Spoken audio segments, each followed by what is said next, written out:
Hi guys, I want to do a vlog today. I know I did one yesterday, a two-parter, and I usually don't do one the next day, but I just wanted to talk about this because it HCG never ceases to amaze me. And I already talked about it in Facebook, but there is a YouTube community that is not on Facebook, so I thought I'd put it out there.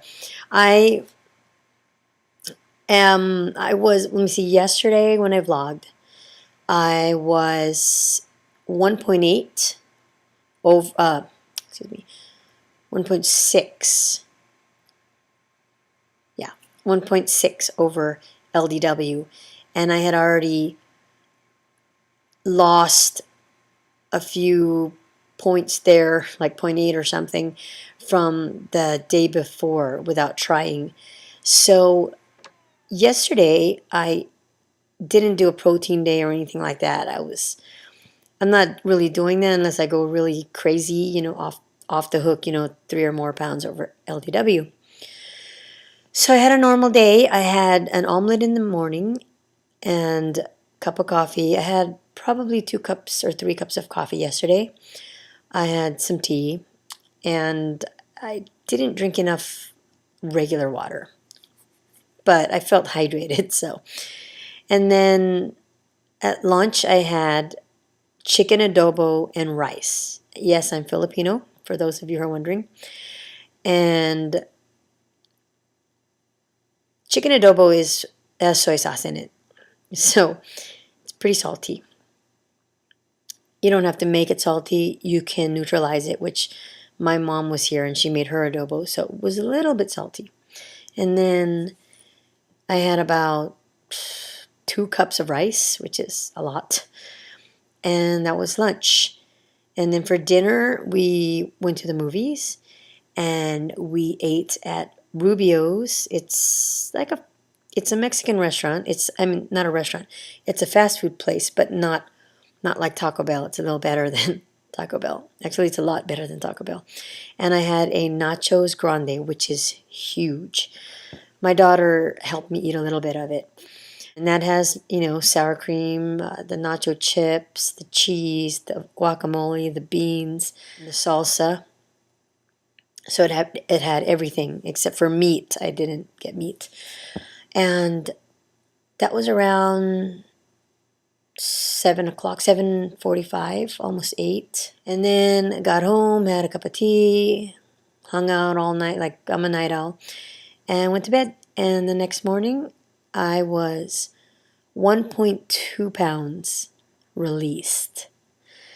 And I had to vlog that because my point of this whole vlog is that when we reset our weight during stabilization, it's no joke. This is why, in my opinion, P3 is the most important part of this diet. Because, you can lose all the weight you want, but if you don't stabilize, you'll gain it all back.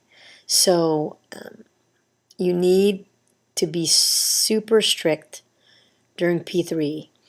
And I don't mean that you need to not cheat. I know there are times when you're going to cheat, but when you do cheat, you need to correct. Because you do not want your body to think that it can go back up above your LDW.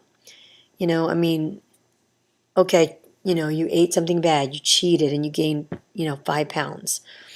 You need to correct. Because if you don't, your body's going to think that it can stay at that 5 pounds over LDW. And you don't want that. So, we're only human and we can't all be perfect during stabilization. And that's me. Everyone knows I cheat.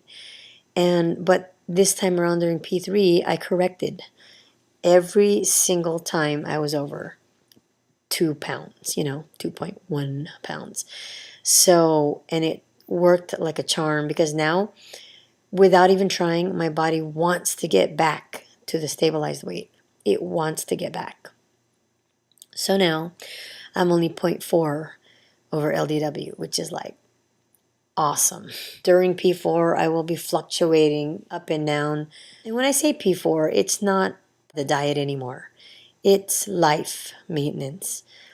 So maybe I should just start calling it life maintenance so that, nobody gets confused about phases. If you say phases, you think there's going to be more, but this is the end. It's the end of the HCG dieting portion. So life maintenance, that's what I'm going to call it from now on. I also did want to share too to my Facebook friends. The other night I said I had a rough night, and everybody kind of assumed that it was because I was hungover from Vegas, but that really wasn't it. That morning, actually, Sunday morning, I got a call at around 8:30 that my son fell back from a bar stool, and the whole stool fell back, and he hit his head on the bed frame. And from my understanding, it wasn't, it bled a lot because the head bleeds a lot, but it was, it wasn't that bad. They stopped the bleeding and all that. And so when my husband and I got home, we were like, you know what, let's check his head just to make sure, so we know for sure it's okay. And he was asleep, and we looked, and it was still bleeding. It was bright red. So that second, we were like, oh, damn. So we went to the ER at 12:15 in the morning and pretty much got his head stitched up. So we didn't get home till 3:15, 3:30. So that's what I meant about having a rough night. No one wants to come home from a great time and then find their son's head cracked open. And it wasn't a huge crack. It was about a centimeter and a half, but it looked nasty, like deep, and it was seeping. So I'm glad that they ended up stapling it, because when I first got there, they said they weren't going to because it was over 12 hours and there's bacteria deep in there, and we would just be harboring bacteria. But after more careful referencing to in their references, whatever, they found out that with peds, you can go 18 and even 24 hours after the wound occurs or whatever. So thank goodness they got to staple it up, because I was like, how am I going to treat that open wound for the next 10 days or whatever? He's okay. He's a trooper. He did not cry, not once during the whole procedure. The irrigation was pretty gross. For those of you who are not in the medical field, they kind of shoot this high-powered water gun into the wound. I mean, literally in there. They were like, a centimeter away from the wound, and they're like, shh, And I had to hold the little tub where the water was draining, and my husband was laughing at me from across the way because I was still a little bit queasy from the weekend and from the windy plane ride. And so I'm like,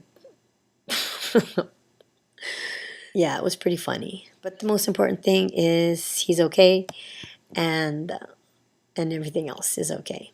That's it.